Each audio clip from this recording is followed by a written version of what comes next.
پروردگار عالم نے انسان کو ایک ایسی طبیعت کے ساتھ خلق کیا ہے، ایسی خلقت کے ساتھ خلق کیا ہے کہ اس کے اندر ٹھہراؤ ہو ہی نہیں سکتا. یعنی جسمانی طور پہ ممکن ہے کہ انسان کہیں ٹھہر جائے، رکا رہے، جیسے ابھی آپ مثال کے طور پر منتظر سننے کے لیے، ہم منتظر عرض کرنے کے لیے رک جائیں گے، لیکن روحانی طور پر انسان کبھی ٹھہراؤ میں آئی یہ ممکن ہی نہیں ہے. یہ جو روح ہے یہ ہمیشہ اپنا سفر کرتی ہے، چاہے بلندی کی طرف چاہے پستی کی طرف. ہاں بدن جو ہے اس کا معاملہ بالکل ڈفرینٹ ہے. آپ کسی آدمی کو جو مثال کے طور پر 6 فٹ کا ہو گیا ہو، وقت گزرنے کے ساتھ ساتھ تھوڑا کمر جھکتے تو دیکھیں گے، لیکن 6 فٹ کا بندہ 3 فٹ کا ہو جائے بغیر ایمپوٹیشن کے، یہ نہیں ہونے والا. اب وہ جو ہو گیا تو ہو گیا. اب اسی طریقے سے جو بچہ مثال کے طور پر ابھی 3-4 فٹ کا ہے، یہ نہیں ہو سکتا کہ وہ اوور نائٹ 7 فٹ کا ہو جائے. یہ تو میڈیسن میں ہو جاتا ہے کہ سر پہ کوئی چوٹ لگی، اس کے بعد کنٹینیوس قد بڑھنا شروع ہو گیا، 7 فٹ کا ہو گیا. اوور نائٹ ہو جائے یہ نہیں ہو سکتا ہے. روح میں ہو سکتا ہے یا نہیں ہو سکتا؟ ہاں روح ہو سکتا ہے. یہ فلیکسیبلٹی روح کی ہے کہ روح اپنے سفر کو کبھی تیزی سے اوپر کی طرف لے جا سکتی ہے، کبھی ہلکے ہلکے اوپر لے جا سکتی ہے. یہ بھی کر سکتی ہے کہ تیزی سے نیچے چلی جائے، ہلکے ہلکے نیچے چلی جائے. یہ بھی ہو سکتا ہے ایک رات تیزی سے اوپر جائے، دوسری رات تیزی سے نیچے آئے. روح کے اندر یہ ساری فلیکسیبلٹیز پاسبل ہے. اس کا مطلب کیا ہے؟ اس کا مطلب یہ ہے کہ میں اور آپ جو اپنی زندگی کا ایک ایک منٹ گزار رہے ہوتے ہیں، ہم کچھ نہ کچھ اپنے اندر خلق کر رہے ہوتے ہیں. ہم لوگ اس معنی میں کچھ نہ کچھ خلق کر رہے ہوتے ہیں. یہ تھوڑی سی تفصیل میں آپ کی خدمت میں روایت کی مدد دے کے عرض کرتا ہوں. درود بھیجے گا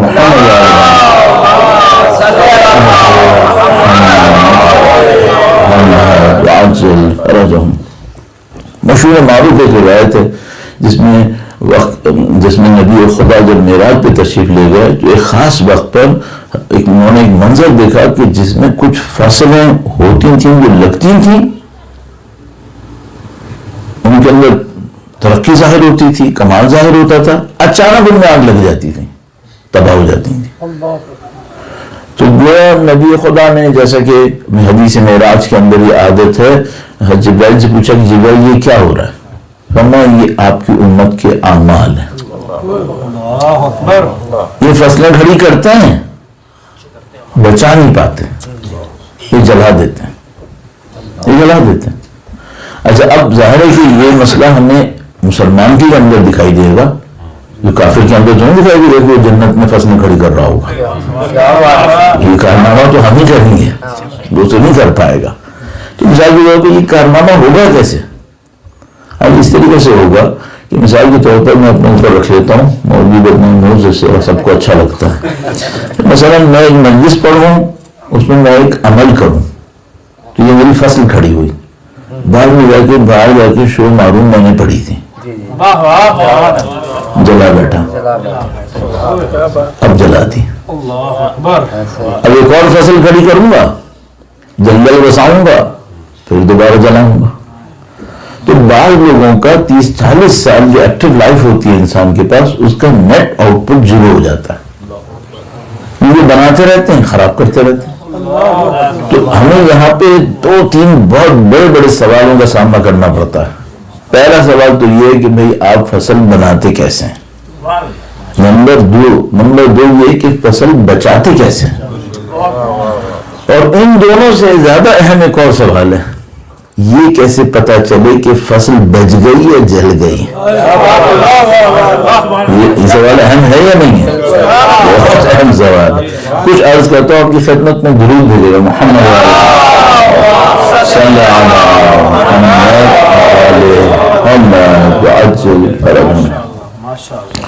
ہم لوگ جب قوم میں ہوتے تھے تو وہاں پہ ایک جملہ مشہور تھا درس کے وقت کے لیے، جو تدریس ہوتی تھی اس کے اوقات کے لیے جملہ مشہور تھا. میں جملہ دہراتا ہوں، علماء تشریف فرمائیں. تو جملہ یہ تھا کہ 7 بجے سے لے کے 11 بجے تک جو درس ہوتے ہیں ان میں استاد کو بھی پتا ہوتا ہے وہ کیا فرما رہے ہیں، شاگردوں کو بھی پتا ہوتا ہے وہ کیا سن رہے ہیں۔ 11 سے لے کے ظہر تک جو درس ہے، استاد کو تو پتا ہوتا ہے کہ وہ کیا فرما رہے ہیں، شاگردوں میں سننے کا حوصلہ ختم ہو چکا ہوتا ہے۔ اور مشہور تھا کہ دوپہر کے کھانے کے بعد جو درس ہوتے ہیں ان میں کسی کو کچھ سمجھ میں نہیں آتا۔ قسمت سے یہ مجلس اسی ٹائم میں پڑ گئی۔ میں جو محنت کر سکتا تھا وہ یہ کہ میں نے دوپہر کا کھانا نہیں کھایا۔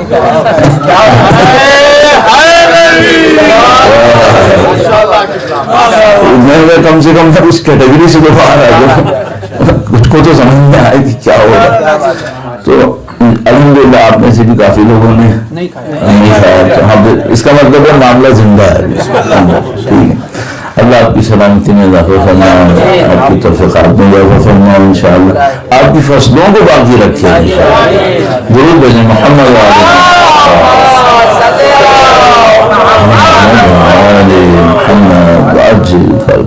اچھا، فصلیں بنانے میں ایگریکلچر جو روٹین ایگریکلچر ہوتی ہے اس کے مقابلے میں آخرت کی فصل بہت آسان ہے۔ روٹین میں جو ایگریکلچر ہوتی ہے وہ کافی ٹف ہوتی ہے۔ آپ میں سے کافی لوگ ان علاقوں کے ہیں پاکستان کے یا ہندوستان کے جہاں پہ ایگریکلچر ہوتی ہے، تو ظاہر ہے کہ آسان کام نہیں ہے، چاہے وہ جس میں 2 دفعہ پانی لگے، چاہے وہ جس میں 3 دفعہ پانی لگے، بالآخر ایگریکلچر کام ذرا مشکل کام، زراعت مشکل کام ہے۔ البتہ یہ ہے کہ ہمارے پاس روایت موجود ہے کہ تمام انبیاء زارع تھے، تمام انبیاء نے زراعت کا کام کسی نہ کسی سب نے کیا ہے۔ اس طریقے سے یہ بھی ہے کہ سب نے بکریاں پالی ہیں ہم نے۔ اب اس میں کوئی راز ہوگا کہ جو آج کا سسٹم ہے اس میں یہ دونوں انسان کی زندگی سے باہر ہے، کوئی نہ کوئی راز اس میں بھی ہوگا، لیکن باہر کچھ لوگ ہیں جو یہ کوشش کر رہے ہیں کہ نہیں تھوڑا سا پیچھے جائیں اور یہ دونوں کام کچھ نہ کچھ اپنے اندر رکھیں، اور میرے خیال میں ضروری ہے۔ تو بہرحال تو جو زمین میں آپ ایگریکلچر کرتے ہیں، زراعت کرتے ہیں، وہ کافی ٹف ہوتی ہے۔ آخرت میں کھیت اگانا مشکل کام نہیں ہے، مشکل کام نہیں ہے۔ اللہ کے نبی نے ایک روایت ارشاد فرمائی صدقے کے بارے میں، صدقہ دو، جمعے کے دن دو، یہ کرو۔ تو ایک اللہ کا بندہ نبی کے پاس آیا، اس نے کہا اللہ کے نبی یہ جو آپ نے سوال بتایا صدقے کا، یہ تو سارا مالداروں کا ہو گیا، اپنے پلے کو پیسہ ہی نہیں، تو یہ صدقہ ہے کہ آپ نے سارے مالداروں کا کر دیا، ہم غریب کہاں جائیں گے؟ اللہ کے نبی نے فرمایا گویا اس طرح کہ میں نے کب کہا کہ صدقہ صرف پیسوں کا ہوگا؟ انہوں نے فرمایا تم بچے کو مسکرا کے دیکھو یہ بھی صدقہ ہے، بچے کو مسکرا کے دیکھو یہ بھی صدقہ ہے۔ ایسا میں نے خود روایت دیکھی ہے، تو موقع ملا تو سرچ کر کے آپ کو ریفرنس بھی دے دوں گا۔ روایت میں لکھا کہ تم جو کتے بلی کو کھانا ڈالو گے وہ بھی خدا صدقہ حساب کرے گا، نیت سے ڈالو، مخلوق کی مدد کے لیے ڈالو۔ تو مشہور ہے وہ پاکستان میں کہ وہ ایک بندہ خدا تھا، وہ کسی کے پاس گیا کوئی بھاوجی ٹائپ کا، اس سے پوچھا کہ میری فلاں لسٹ میں کمی آ رہی ہے، تو اس نے کہا صبح صبح 40 پیٹ بھرا کرو۔ اس نے کہا بابا جی اتنا پیسہ ہوتا تو میں آپ کے پاس کیوں آتا 40 پیٹ بھروں؟ تو اس نے کہا میں نے کب کا انسان کا بھروں، چڑیا کا بھر دو، چڑیا کا بھر دو۔ ایک بندہ خدا مجھے ملا تھا ایک دفعہ پاکستان سے باہر، اس نے کہا مومن میں نے اس پہ عمل کیا، مجھے بہت کچھ ملا۔ تو میں نے وہ تو ملا ہو کے بتاؤ بھرا کیسے؟ کہنے کا میں نے جگہ پہ جاتا ہوں وہاں مچھلیاں ہوتی ہیں، تھوڑا سا ڈال دیتا ہوں، مچھلیوں کا پیٹ بھر دیتا ہوں، اس نیت سے کہ خدا تو نے کہا 40 پیٹ بھر دے، میں نے بھر دی۔ تو یہ عجیب کہانی ہے، کام کرنا مشکل نہیں ہے، آپ صرف اتنا کر لیں سونے سے پہلے وضو کر کے سو جائیں۔ اچھا وہ کسی نے کہا مولانا کیا فائدہ، جیسی میں پہلی نیند میں جاؤں گا میرا وضو ٹوٹ جائے گا؟ یہ تو اللہ کا کام ہے، میرا کام تھوڑی کہ میرے وضو ٹوٹے گا باقی رہے گا۔ اللہ نے اس طرح چاہا ہے، تو جب وہ چاہتا ہے اس طرح، نہ اس طرح جیسے ہم نے چاہا ہے، اس کو تو ڈھیلا بھی نہیں دے گا، وہ دے گا اس وقت جب آپ وہ کریں گے جو جس وقت اس نے چاہا. اپنے نہیں چلانے سے کچھ نہیں ہوگا چاہے عبادت ہی کیوں نہ ہو. صحیح. اب اس کی مثال عرض کرتا ہوں آپ کی خدمت میں. وہی یہ بھائی کسی نے مجھ سے کہا مولانا 5 وقت کی نمازیں واجب ہیں. میں نے کہا واجب ہے. کہ اگر قضا ہو تو قضا بھی پڑھ سکتے ہیں. کہاں قضا بھی پڑھ سکتے ہیں دن میں ہے. کہنے لگا اگر میں صبح ہی صبح 5 نمازیں پڑھنا اس میں کیا برائی ہے. ایڈوانس میں نے اس میں برائی ہے.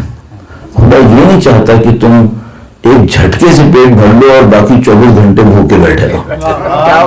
تمہاری روح کو اللہ کے ذکر کی ضرورت ہے. ٹائملی ضرورت ہے. ٹائملی ضرورت ہے. اس ٹائم پہ ضرورت ہے. آپ کہیں میں کھٹی ساتھ پڑھوں نہیں کافی نہیں ہے. چاہے وہی ہو جو تھوڑی دیر کے بعد صحیح ہو جائے گی. نہیں پہلے ٹائم ہونا چاہیے. 2 منٹ پہلے بھی پڑھو گے تو صحیح نہیں ہوگا. روزہ بھی ایسے ہی. جس ٹائم پہ وہ کہتا ہے کھولنے کا ٹائم ہے اسی وقت کھولنا ہے. بہت سارے لوگ یہ کہتے ہیں ہم کسی کے ساتھ اتحاد کے سلسلے میں 10 منٹ پہلے کھول لیتے ہیں. بھائی نہیں ہو سکتا ہے. آپ کو اپنے ٹائم پہ کھولنا ہے. تو ثواب بنانا مشکل ہے نہیں. ثواب بنانا مشکل نہیں ہے. بن جاتا ہے. بچانا آسان ہے. اصل مشکل ہے. اصل مشکل ہے. کیوں بھائی جب بن گیا تو بنانا آسان تھا تو بچانا کیوں مشکل ہے. ہاں بنانا اس لیے آسان تھا کہ جب بھی آپ کو عبادت کر رہے ہوں گے کہیں نہ کہیں آپ اپنی نفس کی مخالفت کر لیں گے. بچانا کیوں مشکل ہے. اب ایک دفعہ نہیں لڑنا ہے مستقل لڑنا ہے. اب مستقل لڑنا ہے. ہاں کیوں. ایک دفعہ ریاکاری بھی تباہ کرنے کے لیے کافی ہے. اس لیے یہ کام مشکل ہے. اب جب آپ کو مجھے موقع ملے کہ اس کو تباہ کریں نہ کریں تب بچے گا. تو بچانا بہت مشکل کام. کہیں نہ کہیں کوئی انسان کر دیتا ہے. بات بہت سلیقے سے کرتے ہیں. یعنی بعض لوگ ہوتے ہیں تباہ کرتے ہیں برے طریقے سے. بعض لوگ ہوتے ہیں بڑے سلیقے سے تباہ کرتے ہیں. مثلا باتوں میں کہتے ہیں یہ حقیر کا کام ہے. لیکن یہ جو آپ نے فریز بنایا ہے یہ اس کو تباہ کرنے سے بچا نہیں پائے گا. ہاں فریز تو آپ نے اچھا بنا دیا لیکن یہ بچا نہیں پائے گا. یہ حقیر نے اپنا کام حقارت میں ڈال دیا ہے. ہاں بہت ہوشیاری کی ضرورت ہے کہ آدمی کوئی غلط کام نہ کرے. اچھا یہ تو چلیے بات. میرے جو اصلی ٹاپک تھا نا وہ یہ کہ یہ کیسے پتا چلے کہ بچا یا نہیں بچا. اصل مشکل یہاں. اچھا کیوں یہ مشکل ہے. اسی خاطر میں ایک مثال عرض کرتا ہوں. ضرور بھیجے گا محمد صلی اللہ.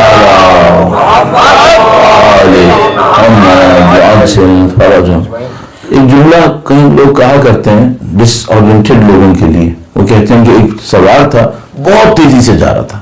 بہت تیز اتنی سپیڈ سے کہ لگتا تھا پتہ نہیں کیا ہو رہا ہے. تو جب وہ کہیں سے گزر رہا تھا تو کوئی اور بھی سواری پہ سوار تھا. اتنی تیز نہیں تھا لیکن وہ بھی تیز تھا. تو اس کے نزدیک آیا اور اس نے پوچھا کہاں جا رہے ہو اتنی تیزی سے. کہنے لگا کہ اتنی تیزی سے جا رہا ہوں کہ مجھے نہیں پتا کہاں جا رہا ہوں. اتنی تیزی سے جا رہا ہوں کہ مجھے بھی نہیں پتا کہ میں کہاں جا رہا ہوں. بعض اوقات ہم لوگوں کے ساتھ یہ ہو جاتا ہے. عبادتوں پہ عبادتیں, ایکٹیویٹیز پہ ایکٹیویٹیز, کام پہ کام, یہ نہیں پتا ہو کیا رہا ہے. چل رہا ہے کہاں جا رہا ہے کیسے پتا چلے گا کہ کہاں پہنچا یہ نہیں پتا. چل رہا ہے. ٹھیک ہے. اب اس کی ایک مثال عرض کرتا ہوں. اللہ کام آسان کرے ہم سب کے لیے انشاءاللہ تعالی. ضرور بھیجے گا محمد صلی اللہ محمد وعجل فرجہ. آپ میں سے شاید یہاں پہ کوئی بیٹھا ہو جو بزنس کرتا ہو, کوئی دکان چلاتا ہو, کوئی ورک شاپ اس طرح کا. تو مثال کے طور پر اگر میں وہ بندہ ہوں, کیونکہ برائی کا معاملہ تو اپنے اوپر رکھ لیتا ہوں, تو مثلا میں وہ بندہ ہوں جو ایک دکان چلاتا ہوں. صحیح ہے. اور مجھے وہ دکان چلاتے ہوئے 30 سال ہو گئے. صحیح ہے. اب مثال کے طور پر کوئی 30 سال کے بعد میرے پاس آئے اور مجھ سے پوچھے کہ یہ بتاؤ یہ جو تم دکان چلا رہے ہو اس میں فائدہ ہوا یا نہیں ہوا. صحیح. اگر میں جواب میں کہوں مجھے نہیں معلوم تو آپ کو کیا لگے گا؟ 30 سال ضائع کیا. ایگزیکٹلی کہ بھئی اگر تم 30 سال میں بھی نہیں جان سکے کہ فائدہ ہوا یا نقصان ہوا، ریگارڈلیس آف یہ کہ ٹرو ریالٹی تھی کیا، فائدہ یا نقصان، اس کو چھوڑ دو، یہ نہ جاننا یہ دکھا رہا ہے کہ تم نے ضائع کیا. کیوں نہیں پتا؟ تم کو اتنے کم عقل ثابت ہوئے کہ 30 سال تک کوئی کام کرتے رہے اور تم نے ریویو ہی نہیں کیا کہ فائدہ ہوا یا نقصان ہوا. صحیح ہے؟ میری عمر 60 سال کے قریب ہے، 45 سال کم از کم ہو گئے میرے پر نماز واجب ہوئے. ہر روز 5 وقت نماز پڑھنا واجب ہے، ہر روز 5 مرتبہ ماہ رمضان کے روزے واجب ان کو، دوسری عبادتیں واجب ان کو، مستحبات جو دیے ان سب کو. سب میں 45 سال سے ایک جملہ کہہ رہا ہوں، اے خدا جو کچھ کر رہا ہوں تجھ سے قریب ہونے کے لیے. سبحان اللہ. اور 45 سال کے بعد کوئی مجھ سے پوچھے تم خدا سے قریب ہوئے یا نہیں ہوئے، اور میں کہوں مجھے نہیں معلوم. اللہ اکبر. صحیح. اب صرف ایک سوال ہے، اگر اس کو نہیں معلوم تو اس نے کیا کیا؟ پہلے سال ہی کیوں نہیں پوچھا تھا کہ قریب ہوا یا نہیں ہوا؟ اللہ اکبر. صحیح. ایک اور مسئلہ یہ ہے، چلو 45 سال گزر گئے، یہ یہاں پہنچ گیا، اب اپنے آپ سے پوچھ لے کہ قریب کیسے ہوتے، نشانی کیا ہوتی ہے قریب ہونے کی؟ اب پوچھنا چاہیے نہیں پوچھنا چاہیے؟ اب تو کم سے کم پوچھ لینا چاہیے کہ بھئی ٹھیک ہے تم نے 40 سال 45 سال عبادتیں کی، ان میں ہر ایک نے کہا قربتاً الی اللہ، قربتاً الی اللہ، اللہ سے قریب، اللہ سے قریب. 45 سال کے بعد بھی کوئی تم سے پوچھتا تم قریب ہوئے یا نہیں ہوئے، تو کہتے نہیں معلوم. نہیں معلوم کا مطلب کیا؟ پھر کیا کیا تم نے؟ ایک بات. دوسری بات، چلو اب وہ کہتے چلو میں ابھی اسیسمنٹ کرتا ہوں کہ میں قریب ہوا یا نہیں ہوا. کس بیس پہ کرے؟ اگر آپ مجھ سے کہنا مولانا آپ کی عمر 60 سال ہے، مثلا آپ صحت مند ہیں بیمار ہیں، تو مجھے کیا کرنا چاہیے؟ ٹیسٹ ہونا چاہیے نہیں ہونا چاہیے؟ تو مثال کے طور پر کوئی کہا کہ بھائی مولانا صاحب آپ کا اس عمر میں دل صحیح ہے یا نہیں ہے؟ صحیح ہے. تو میں کیا کروں گا؟ میں جاؤں گا کوئی ٹیسٹ کروں گا، اس سے دیکھوں گا کہ میرے دل کی کیفیت کیسی ہے. بعض زمانے میں لوگ حکیم کے پاس جاتے تھے. ایک بندہ خدا مجھے ملا، وہ تو شکر ہے کہ فوت ہو گیا، ورنہ وہ نبض دیکھ کر پوری زندگی بتا دیتا تھا. میں کہوں شکر ہے فوت ہو گیا کہ کسی غلط آدمی کی نبض پکڑ لیتا تو پتہ نہیں کیا کر دیتا اس کو. ایک ایک چیز بتاتا تھا کہ تم نے 10 سال کی عمر میں یہ بیماری لگی تھی، اتنے مہینے چلی تھی، اس نے یہ ڈیمیج کیا. 15 سال کی عمر میں یہ بیماری لگی تھی، اتنے عرصے چلی تھی، اس نے یہ ڈیمیج کیا ہے. اس بیماری کا یہ اثر باقی ہے، اس بیماری کا کوئی اثر باقی نہیں ہے. بیماری بتا دے گا آپ کو کہ یہ ہوئی تھی. نابینا تھا، نابینا تھا. اور مزے کی بات یہ کہ اس نے طب نابینا ہونے کے بعد سیکھی تھی. ہاں وہ عجیب مال کا تھا، میں نے خود دیکھا. اگر میں خود نہیں دیکھتا تو میں کبھی نہیں مانتا. اور میں نے اس سے پوچھا کہ مثلا چلو یہ تو سب بتا رہے ہو، بتاؤ میرا دل کیسا ہے؟ اس نے کہا یہ اس نبض میں نہیں، اس نبض میں ہے. اللہ اکبر. پھر اس کو اٹھا کے دیکھا، اچھا کچھ کا تو مجھے پتا تھا کہ میرے آرگنز کی کیا پوزیشن ہے، تو میں نے اس کو ٹیسٹ کرنے کے لیے بتایا اس کی پوزیشن بتاؤ. اس نے کہا میں بتاتا ہوں. اس نے چیک کیا، جو چیز مجھے این میں پتا تھی، سی ایم میں نہیں، سینٹی میٹرز میں نہیں، ملی میٹرز میں مجھے پتا تھی، اس نے ملی میٹرز میں صحیح بتایا تھا. جو مجھے ملی میٹرز میں پتا تھا وہ اس نے مجھے وہ صحیح بتایا. اور یہ بھی بتایا کہ یہ جو خرابی آئی ہے یہ کس سال آئی ہے، اس وقت آئی تھی. صحیح پکڑتا تھا.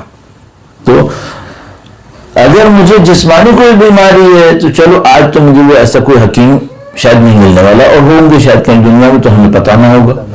لیکن کیا ہوگا، میں جاؤں گا ECG کروں گا، فلاں ٹیسٹ کروں گا، فلاں ٹیسٹ کروں گا، اس سے مجھے تھوڑا بہت پتہ چل جائے گا بھائی میرے دل کی حالت یہ ہے. تو میڈیکل سائنسز میں یہ کر رہے ہوتے ہیں آپ لوگ.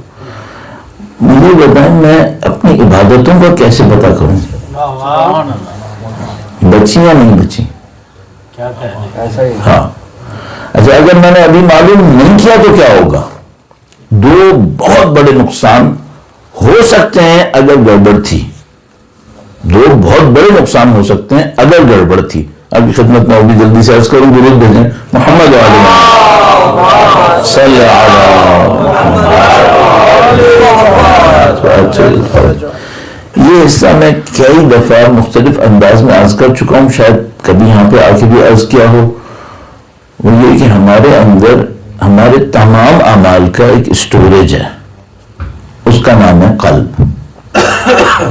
یہ دل نہیں, نفس اور روح کے ساتھ ایک قلب ہے, اس کی کیفیت ہے, اس میں سارے اعمال اسٹور ہو رہے ہیں. یہی قلب آپ کے فیصلوں کو پروسیسنگ کرتا ہے, یہی قلب آپ کو ہائر ریالٹیز کے ساتھ, اعلیٰ حقائق کے ساتھ, خدا, نبی, امام, ان سے کنیکٹ کرتا ہے. ٹھیک ہے, اگر میرے پچھلے اعمال سارے قبول ہو رہے ہیں یا مثلا زیادہ تر قبول ہو رہے ہیں تو میرا قلب پاک و پاکیزہ ہے, اس میں پروسیسنگ بہت اچھی ہوگی. پروسیسنگ اچھی ہونے کا مطلب کیا ہے؟ میں گمراہی کا فیصلہ نہیں کروں گا, ہدایت کا فیصلہ کروں گا.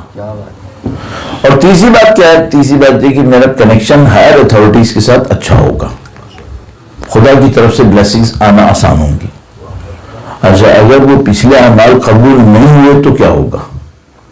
تو اس کا مطلب ہے میرا قلب تاریک ہوگا, نعوذ باللہ. اس کا مطلب ہے میری پروسیسنگ غلط ہوگی, میں فیصلے بھی کرنے کی کوشش کروں گا تو گمراہی کا فیصلہ کر ڈالوں گا. نمبر 3 کیا مصیبت؟ نمبر 3 یہ مصیبت ہے کہ میرا اوپر سے کوئی تعلق نہیں بنے گا, نہیں بنے گا. صحیح ہے.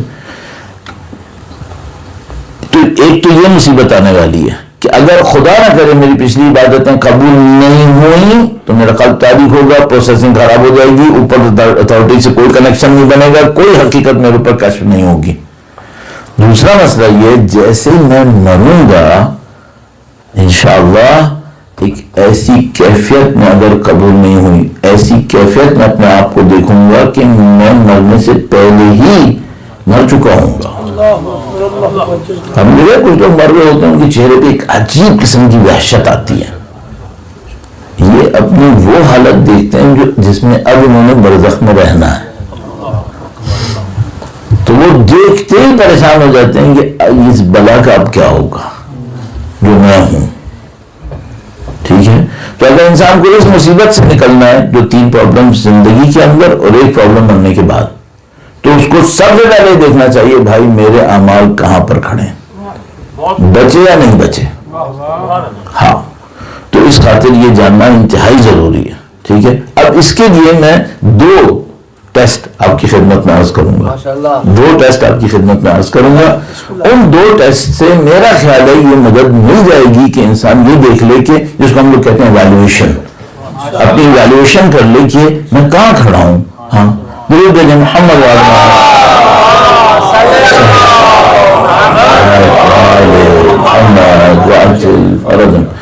لگتا ہے کہ زیادہ تر لوگوں نے کھانا نہیں کھایا, تم سب ماشاءاللہ.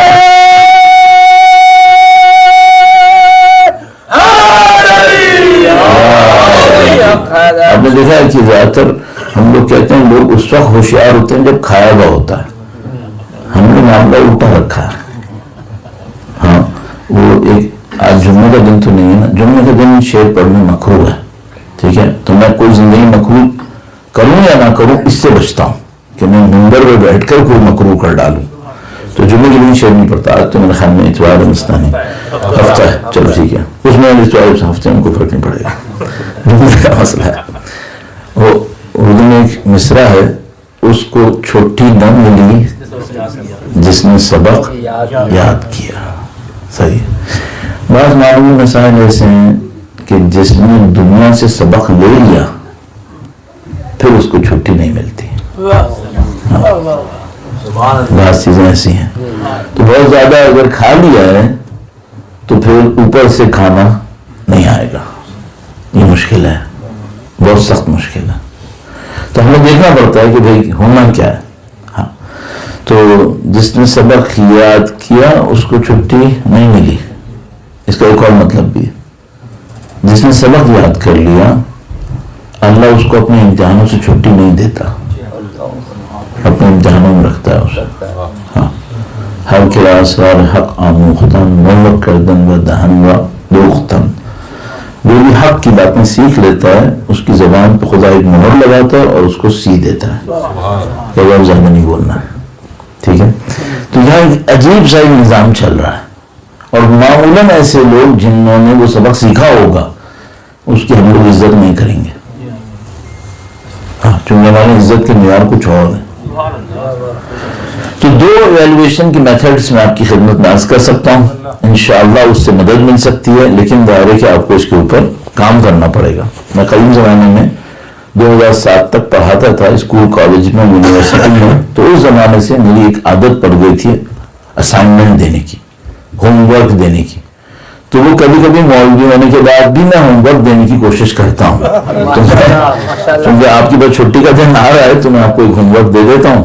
تو آپ جو مرضی آئے کریں اللہ انشاءاللہ مدد فرمائے گا. درود دے دیں محمد صلی علی محمد وعجل فرجہ.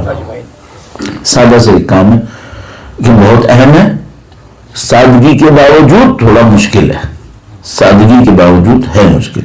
ایک پیپر لے لیں مثلا A4 ٹائپ کا, بیچ میں ایک لائن لگائیں پرپینڈیکولر, 2 کالم مل جائیں گے. صحیح. مثلا یہ سوچئے کہ خدا کی 99 صفتیں ہیں. جن صفتوں میں میں خدا کی صفتوں میں نزدیک ہوں خدا سے, وہ کون سی ہیں؟ مثلا پہلی لائن سچائی, کتنے پرسنٹ ہوں؟ کتنے پرسنٹ ہوں؟ آنیسٹ ریویو, کسی کو نہیں دکھانا, اپنے پاس رکھنا, بعد میں جلا دینا, کسی کو پتہ بھی نہ چلے. ڈیجیٹل نہ کرنا ورنہ ہیک ہو جائے گا, کوئی پکڑ لے گا, مصیبت بنا دے گا. پیپر پہ لکھو مثلا پہلا سچائی کتنے پرسنٹ ہوں, دوسرا امانت داری کتنے پرسنٹ ہوں, تیسرا رحم دلی, چوتھا عدالت, پرسنٹیج نکل. صحیح. 5-10 صفتیں لکھیں اور اس کے اوپر تھوڑا اپنا پرسنٹیج ڈال دیں. صحیح. 2 کالم کیوں کریں؟ مشکل یہ ہے کہ یا ادھر رحمان ہے تو ادھر صرف ایک پاسبلٹی بچتی ہے, رحمان کے اگینسٹ صرف شیطان ہوتا ہے. اگر آپ نے رحمان والے کالم میں 25% لکھا ہے تو ادھر والا کالم بہت بھاری ہو جائے گا. ہاں یہ بھی میں اس لیے کہہ رہا ہوں وہاں پہ بھی لکھ لو. پھر نیچے والی لائن میں جا کے دیکھنا کہ بھائی میں کس سے زیادہ نزدیک ہوں.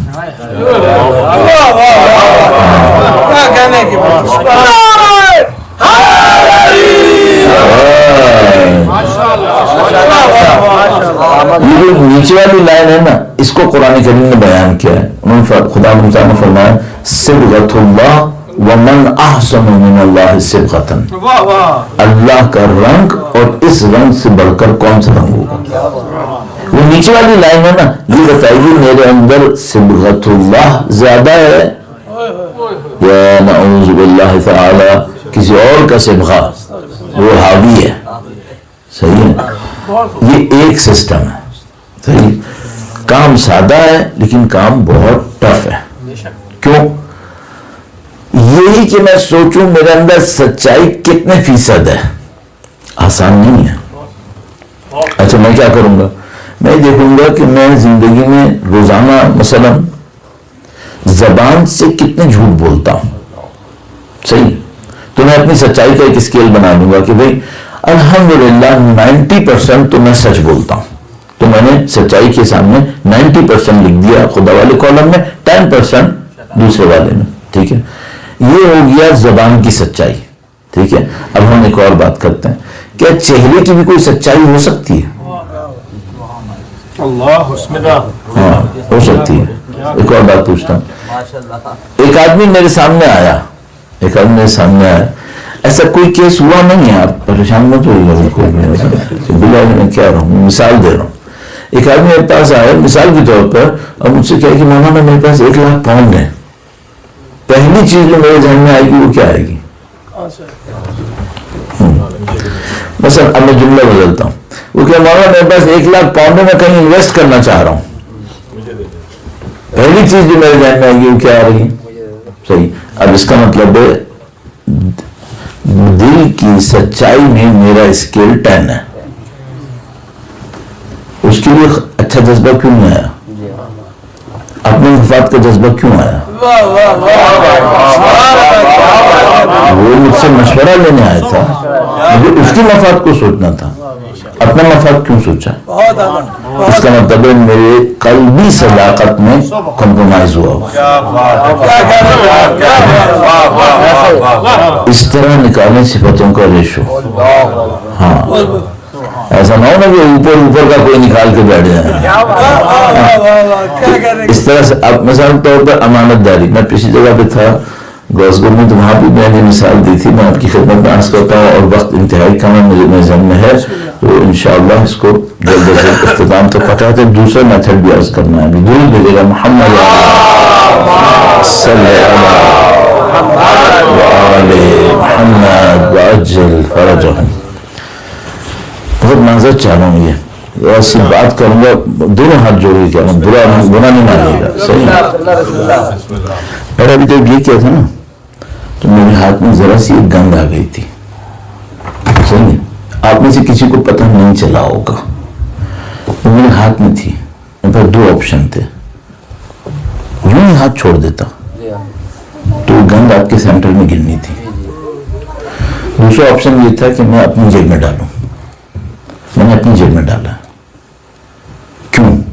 اگر میں یہاں چھوڑ دیتا نا تو میری امانت داری کے خلاف تھا. میں نے آپ کی جگہ کی امانت داری نہیں دکھائی. آپ کو پتہ چلتا؟ نہیں، مجھے تو پتہ ہے. اس سے آپ کی امانت داری کا اسکیل بننا ہے. اس طرح آپ ڈھونڈیں میری زندگی میں امانت داری کتنی ہے. مجھے پتا ہے مثلا میرے ساکس میں بدبو آ رہی ہے، یہ کارپیٹ پہ میں نے کیوں رکھا اپنا گندا ساکس؟ کسی کو پتا چلا؟ نہیں، مجھے تو پتا تھا. کیوں کیا؟ اس طرح امانتداری چیک کریں گے اللہ کے فرشتے، اوپر نہیں دیکھیں گے، اندر تک جا کے کھنگالیں گے. سب کھل کے سامنے آنے والا ہے. یہ ایک میتھڈ ہو گیا. میں آپ کو وقت ضائع نہیں کروں، وقت اور نہ لوں. دوسرا میتھڈ عرض کرتا ہوں، درود بھیجے گا محمد صلی محمد وعجل فرجہم. اچھا یہ بھی بالکل واضح اشارتاً عرض کرتا چلوں، تبرکاً ذکر بھی ہو جائے گا. وہ یہ کہ مولا نے ہمیں یہ امانت داری سکھائی ہے. سبحان اللہ. وہ کیسے؟ وہ اس طریقے سے کہ کوئی ملنے آیا، اس نے پرسنل بات شروع کی، امام چراغ بجھا دیا. کم یہ حکومت کا چراغ ہے، پرسنل باتوں کے لیے نہیں ہے. کسی کو پتہ نہ چلتا اگر چراغ جلتا رہتا. ہاں مولا نے کہا نہیں یہ نہیں ہے، پرسنل کام کے لیے یہ نہیں ہوگا. صحیح. ہمیں یہ ڈھونڈنا پڑے گا. اچھا میں آپ کو مثال میں عرض کر دیتا ہوں. مفتی جعفر حسین صاحب علی اللہ مقامہ شریف زندگی میں شاید ہی میں کبھی ان سے ملا، مجھے یاد نہیں ہے، لیکن بہرحال کچھ جگہوں کے اوپر آپ اور میں سب گئے ہوں گے جہاں مفتی جعفر حسین صاحب کے علمی عملی اثرات ہوں گے. صحیح. تو میں ایک دفعہ ایک جگہ پہ گیا تھا، اس جگہ کو کسی مصلحت کی وجہ سے ابھی جگہ کا نام نہیں بتا سکتا. میں اس جگہ پہ گیا جہاں وہ لوگ تھے جنہوں نے مفتی جعفر حسین صاحب کے ساتھ وقت گزارا تھا. ٹھیک ہے. تو البتہ میں ان لوگوں سے بہت خوش نہیں تھا ذاتی طور پہ. انہوں نے شاید مفتی جعفر صاحب کے ساتھ وقت گزارا ہوگا لیکن سیکھا بہت کم تھا. صاف سی بات ہے، نہیں سیکھا ان لوگوں نے. بہرحال جس نے وقت گزارا تھا اس نے یہ واقعہ مجھے سنایا. ٹھیک ہے. انہوں نے واقعہ سنایا کہ ایک دفعہ مفتی صاحب رات کے وقت میں کبھی اس جگہ تشریف لائے. رات کا وقت تھا، سردیاں بہت تھیں، کہ سردی بہت تھی. مولانا صاحب تشریف لائے، بدقسمتی سے کوئی پہچان نہیں پایا. تو مولانا صاحب کو کسی صحیح جگہ پہ بٹھاتے سلاتے، ایسی ایک رف سی جگہ پہ مولانا کو سلا دیا گیا. مولانا کی طبیعت پہلی بیچاری کی خراب تھی، اس رف جگہ پہ سونے کی وجہ سے ان کو بخار اور چڑھ گیا. کہنے کہ صبح جب ہم ملنے آئے تو ہم نے دیکھا تو نامناسب ہو گئی جگہ، اس کی وجہ سے بخار بھی چڑھا ہوا. تو انہوں نے اسی طرح بخار کے عالم میں یہ کہا کہ مجھے دوائی کھانی ہے، دوائی کھانی ہے. تو میں نے کہا کہ ٹھیک ہے راستہ لگواتا ہوں. کہنے کہ نہیں چائے لے آؤ بس. تو جناب علی کہنے کہ وہ اسی طرح بخار کے عالم میں ان کے لیے چائے لائی گئی. وہ انہوں نے دوائی ہاتھ میں لی، منہ میں ڈالی، چائے پینے لگے، ایک دم رک گئے. کہنے لگے مدرسے کی ہے یا میرے پیسے کی ہے؟ کہا مدرسے کی ہے. کہنے لگے نہیں میرے پیسے والی لاؤ. یہ کسی نے مجھے سنایا، میں تو نہیں تھا. تو مجھے سمجھ میں آتا ہے کہ یہ جو ایک ایک کام مفتی صاحب کا اثر دکھا رہا تھا وہ قلم کا نہیں تھا، ان کے دل کا تھا. جو آدمی اس طرح محتاط ہو اللہ کے معاملے میں، خدا اس کو عزت دے دے گا، خدا اس کو عزت دینے والا. مولانا صاحب اور ان کی طرح کے تمام افراد جنہوں نے دین مبین کی خدمت اس خطے عرضی بر صغیر کے اندر کی یا دوسری جگہوں پہ کی، ان سب کے ارواح کی بلندی کے لیے درود بھیجیں. محمد وآل محمد صلی اللہ وآل محمد وعجل فرجهم. ہر دفعہ لگاتا ہوں ہاتھ میں نہیں آتا ہے، میں جو ہر دفعہ ہاتھ میں آ رہا ہے. دوسرا پوائنٹ پہلا ہو گیا کلیئر، ہو گیا سب کے لیے کلیئر ہو گیا، میں بھی کروں گا انشاءاللہ. دوسرا پوائنٹ بہت امپورٹنٹ ہے. اصل میں اس کو عرض کرنے کے لیے آپ کو زحمت دے رہا ہوں. وہ پہلا والا بھی میں نے عرض کر دیا لیکن وہ بہت آسان نہیں ہے، تھوڑا سا مشکل ہے. سادہ تو ہے لیکن ہے مشکل. یہ دوسرا والا اور ذرا ایک اثر رکھتا ہے. اس کو دیکھیے گا ایک بار پھر درود بھیجے گا. محمد صلی اللہ. میں اپنے حساب میں تقریباً 2 مجھے یاد آ رہا 29 منٹ پہ بیٹھا ہوں میرے حساب میں. تو میں تقریباً 3:30 کے اوپر ختم کروں گا، 3:20 سے 30 کے درمیان. ٹھیک ہے، تو اگر جلدی ہو تو مجھے بتائیں گے، میں فون ختم کر دوں گا. ٹھیک ہے. ہاں دوسرا طریقہ کار یہ ہے جو میں نے آپ کی خدمت میں عرض کیا کہ انسان نے کسی نے کہا کہ بھائی میرے پاس 1 لاکھ پاؤنڈ ہے، میں انویسٹ کرنا چاہتا ہوں. تو میرے ذہن میں اچانک یہ آئیڈیا ہے کہ میرے کام آ جائے کسی طرح، جبکہ اس نے اس لیے نہیں پوچھا تھا کہ میرے کام آئے، اس نے اپنے کام آنے کے لیے پوچھا تھا. تو یہ جو اسپونٹینیس ریئیکشنز آتے ہیں ہمارے اندر سے، ٹھیک ہے، یہ ہمارے اندر جو اچھا یا برا ہوتا ہے یہ اس کا ریئیکشن ہوتے ہیں. یہ جو اندر ہے ہمارے گاربیج ہے یا نیور ہے، یہ اس کا ریئیکشن ہوتا ہے جو ہمارے اس قسم کے اسپونٹینیس ریئیکشنز کے اندر سامنے آ جاتا ہے. صحیح. اچھا مثلا میں اپنے طور پہ پوچھتا ہوں، مثلا فرض کریں میں نے کوئی منظر دیکھا جو شریعت میں یہ دیکھنے کو الاؤ نہیں کر رہی. صحیح. پہلا ریئیکشن میرا کیا ہے؟ اوائڈ کر لیا یا دیکھ لیا؟ اگر اوائڈ کر لیا اس کا مطلب ہے میرے اندر بندگی ہے، اور اگر مجھے کچھ مائکرو سیکنڈ لگے اوائڈ کرنے میں، یعنی پہلے میں نے فریکشن آف اے سیکنڈ میں کہا دیکھ تو لوں، اس کا مطلب ہے گڑبڑ ہے، گڑبڑ ہے، اندر کچھ ہے. صحیح ہے.